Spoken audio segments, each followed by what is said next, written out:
Hello, my name is Mr. Mike. I work with the after school program at the Private Industry Council. Many of you remember me out there in Southmoreland. Just wanted to say hello and I welcome you to this video. Um, we'll be having a series of videos that you can tune in every week and check for your age group and your grade and pick out one and do one of the activities that we weren't able to do. We felt so bad that we had to stop the after school program quite suddenly, at the onset of COVID-19 when the schools were closed. So this is our way of providing some more activities and some fun and STEM activities and some things for you to do at home. I'm at home myself right now, and I was thinking what to make this first video that I was doing on, and I thought, well, I wanted to do something COVID-19 related, something related to the virus, and so I was thinking about our protection, what keeps us protected, from the environment and from things like viruses and bacteria. And the number one line of defense of our bodies is the skin. Yes, our skin is the number one way to keep us safe. And if something can get past the skin, it can get into your body. And if it's dangerous, like a bacteria or virus, it can be harmful. That is why the eyes, nose, and mouth are such important. You've been hearing a lot about such important openings because that is an easy way in for bacteria and viruses. And so that's why we ask you not to touch your face, because the bacteria and virus can't move on its own. And so you can help move it to your eyes and face, and then it can get in. It can get in very easily there.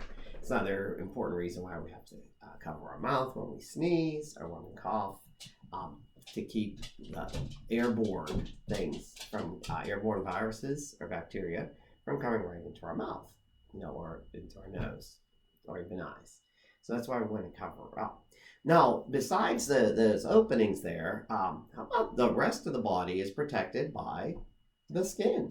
The skin's main job is to keep things out, keep any bacteria or viruses out of our body.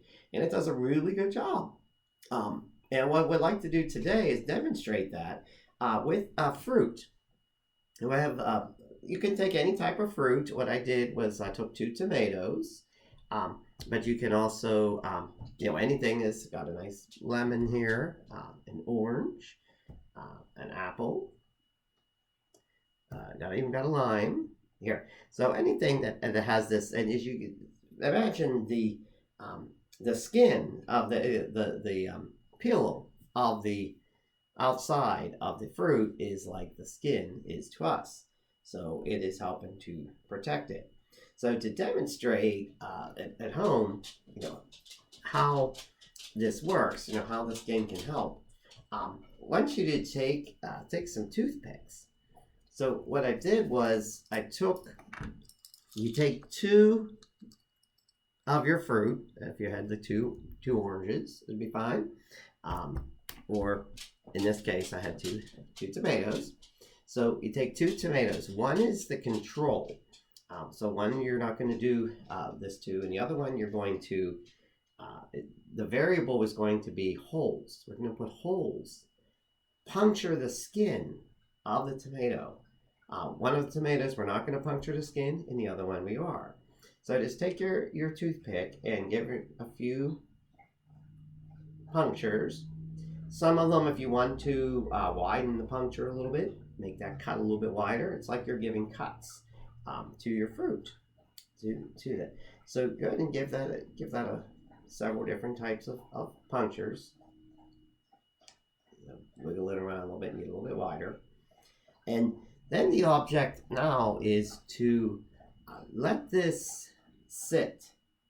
Both of them, let them sit in the same place. So they're getting the same amount of sunlight, the same amount of temperature, the same air, everything's the same around it. And you're just going to let it sit and you're going to observe. What are you looking for? Looking for things that, if there are any type of changes that might happen. That's gelato joining our That's our cat gelato. Hi, G.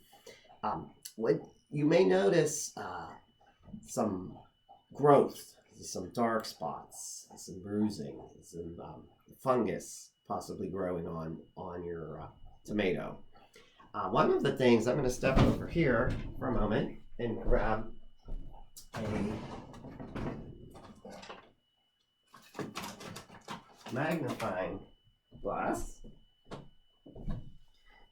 If you happen to have, it's okay if you don't, but if you happen to have something like a magnifying glass, that even better, because as you let them sit, and you can see we've got, I want to hold this up a little closer, we've got some holes here, and with the magnifying glass, you may be able to tell even better if you see anything, especially right around, I see some black starting. I had done some holes a few days ago to see if we could get some growth, and this tomato is actually holding up remarkably well. It does have some black around. It would be a little harder for you to see from there, but it has some black around the circle, right where the cut first started, and to see how long that would take. Like these tomatoes, I think you may notice that tomatoes in the store, never sometimes taste quite the same as tomatoes in the garden. If it's a garden tomato in the summertime, it may have been affected a little bit sooner, to get some of the spots on there. But you can let it sit, for a few days, a week, see how it looks. We won't eat the fruit, of course, once we've been experimenting with it, especially the one that's been damaged, and left out, because it could attract fungus and bacteria to it. Now, a couple other things you can do though with that, besides leaving those tomatoes sit, or your fruit to sit, and watch it daily and see how it deteriorates, is there anything you can do? Is there anything we can do about it? Like so our skin is our main line of protection, keep us safe from the outside world, from bacteria, harmful viruses, things that could get into our body, even very, very, very, very tiny things. It can keep them out.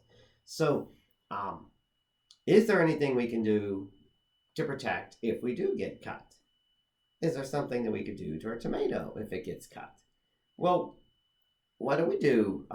What are we doing right now to try to keep us safe from airborne pathogens, airborne bacteria or viruses that might be around?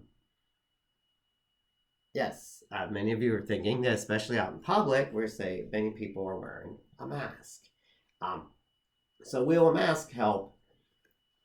Will a mask help to protect us, from airborne bacteria and viruses? What if we put a mask? A tomato might be a little small, but if I was using a orange, so what if we put a mask on our orange? Is that going to help keep it safe if an orange has a cut, has a hole in it? Try it out and see. Try it out. Put a mask on the orange. Put a mask on the tomato, and see if that helps. A hypothesis is a guess, an educated guess. What do you think will happen? What do you think will happen? Just based on putting this mask on a fruit, you're probably thinking right offhand, that that's not like sealed very well, and that bacteria and viruses are really small, microscopic, and that they're going to get around. They're going to find a way around that mask, and they're still going to get to it. So even though you may have slowed it down a little bit, pretty sure it's still going to get there. And one of the reasons I wanted to point that out is that while we're wearing masks, we have to still be conscious of the fact that it's not that a mask is going to keep us totally safe.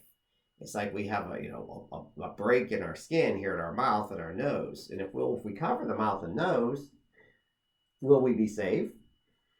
Well, it'll help. It'll help a little bit, just like covering the fruit will help. But they're so small that they oftentimes can get around the edges when you put this on. And when you put them around your head, um, it always seems to be a little bit of a space, left there, that plenty of space to get through. And these ones do a good job, but sometimes the virus is so small it can get through some of the masks. Now, some masks are better than others. You may be hear them talking about the N95. There's different types of really, really good masks they use in the healthcare profession, and yes, they do hold out a lot more. But the typical mask that we're wearing around town and out in public in the schools um, won't keep out everything. And I think that's important to see, and you can show that, either just learn it right now from this video, or you can actually try it and see. I think that's important for people to know, everybody, especially young people, to know that you don't think that a mask, that you're invincible with a mask on, and that you're not going to ever be able to catch it, because that's not true. In fact, one of the major reasons that we wear a mask is to keep us from projecting. So if somebody does have the virus and they were to sneeze, well, that virus is going to be spread out all over the place, and then people could be walking by and breathe that in. Well, first of all, if not that you're infected, but you never know who has this out in public. So, and they might not even know. Sometimes they don't have symptoms. So they're asymptomatic. So if somebody had this on and sneezed, or achoo, or cough, it actually will stop a lot of that virus that is attached to the droplets of water that you would be spraying and that you would be showering all over the place, actually gets caught. So they find that you actually do stop a tremendous amount of a potential virus spreading by coughing or sneezing and having a mask on. By the same token, that's why we use a Kleenex. Why do you use a Kleenex? Always cough in your Kleenex. Or if you don't have one, of course, you've probably been saying to cough into your sleeve. These are really, really good health practices that will sustain us long after COVID-19. For the rest of our lives, these are good health practices all the time to keep us from spreading germs and to keep us healthy, keep us from getting germs. Also, if somebody had, so it helps if somebody has it, is coughing or sneezing. Hold on 1 minute. Thank you. So it helps if somebody has it and is coughing, it can help slow down the spread of the virus. But also, it can be, if somebody around had it and it's in the air, it can actually slow down some of those droplets because they ride on the water droplets from the cough. So if you're wearing a mask, and that may help to keep that water droplet from penetrating. So it won't keep you safe completely. I just want to make sure, that we realize that. But why do we use it? Well, because it actually does have a tremendous effect with not just with COVID-19, but within bacteria, germs, viruses, that if somebody does have it, it can help slow down if they're coughing. And if it was on water droplets in the air and you had this on, it would help stop some of those water droplets. So that's an important thing to note. So other things, though, I like to always, when you're doing like an experiment, you always think of the next step or something else. There's a cut. These holes on this here tomato are cuts. These got cuts. Just like if you I don't happen to have a cut. That's a tiny little one on my thumb right now. But just like if you had a cut, on you, what would you do? The bigger the cut, the more dangerous it is of things that could get in. And oftentimes, what do we do when we get a cut? Especially if it's bleeding, we want to stop the bleeding? Well, we put a Band-Aid on it. Would it help if we put a Band-Aid on our cut tomato? You could hypothesize, or experiment, or do both. A hypothesis. Scientists often have hypotheses before they start, so they know exactly what they're looking for. And is the one they keep both things controlled, and they only have one variable so that they can tell that variable made a difference. So is it the cut? The only thing different between these two is the cut. So is it the cuts that allow this one to get infected earlier? And if we wanted to do another type of experiment or expand on that, would putting a Band-Aid over a cut help to slow down the germs? So after seeing how it looks without Band-Aid, you could have another one, another tomato, with the Band-Aid, and compare it and see if it does any better. What do you think? May well, depending on how good a seal. Band-Aids are designed to seal to our skin because some things, don't stick too well to skin. That's why it's specially designed. The engineers have made it so that it'll stick to our skin. Whether it makes as good a seal on a tomato, I'm not sure, but you could try it on different things, and that might help. Is there something else that we could do to slow down the spread of germs, to keep our fruit fresh, to keep it from getting infected with bacteria? Think about that. Often comes in a bag. The fruit comes in a bag. What if the fruit was kept in the bag? Maybe twist it up, maybe put a twist tie on there. What do you think? If we have a cut tomato out in the open, a cut tomato in a bag. See if this one takes less time to be infected. That would be an idea. What if it was sealed better than a bag like this, just an open bag that you might get your fruit in? A bag that seals, like I have a lunch bag here that seals. What if your tomato that was cut was put in there and then sealed? That going to keep some germs out? The airborne pathogens, bacteria, may last longer, in a bag. Something to think of.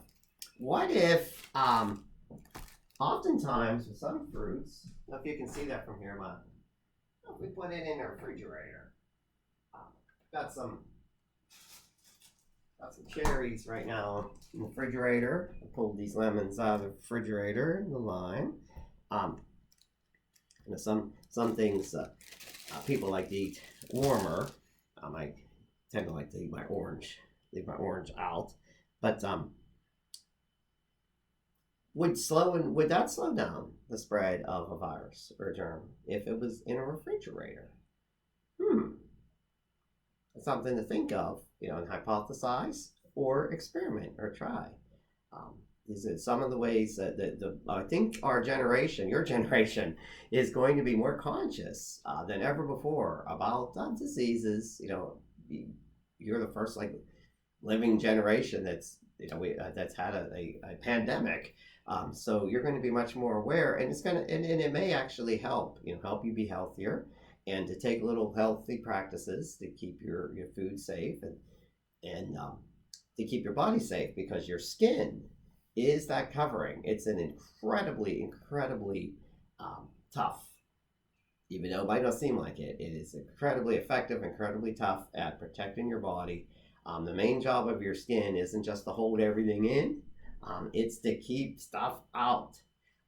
And you can help that along by following the safety health guidelines that you've been hearing about for the past couple months of being safe, especially around public places. Transmitting the virus. This particular virus doesn't have wings, doesn't have legs, it can't have any way of moving. So we have to move it. And that's why we've been not shaking hands, because if it was on a hand, it got to your hand, then you can move it. And of course, the main thing is touching your face, anywhere around your eyes, nose, mouth, give it an easy way in. Washing, that's why they're talking about constantly washing your hands, but you got to get them all, get underneath get by your fingernails, underneath any rings. Wash them for at least 20 to 30 seconds. So very important to keep the hands washed. And as we said, the masks don't make you invincible, aren't the end all, but can be useful, especially if you happen to be around somebody who might have it. And you don't know. Like I say, we don't know who all has it. So it could be very useful, although it doesn't keep us invincible. So that's important to see. So it's important to follow those guidelines to to help out our skin. Any cuts, it's good to take care of them, treat them.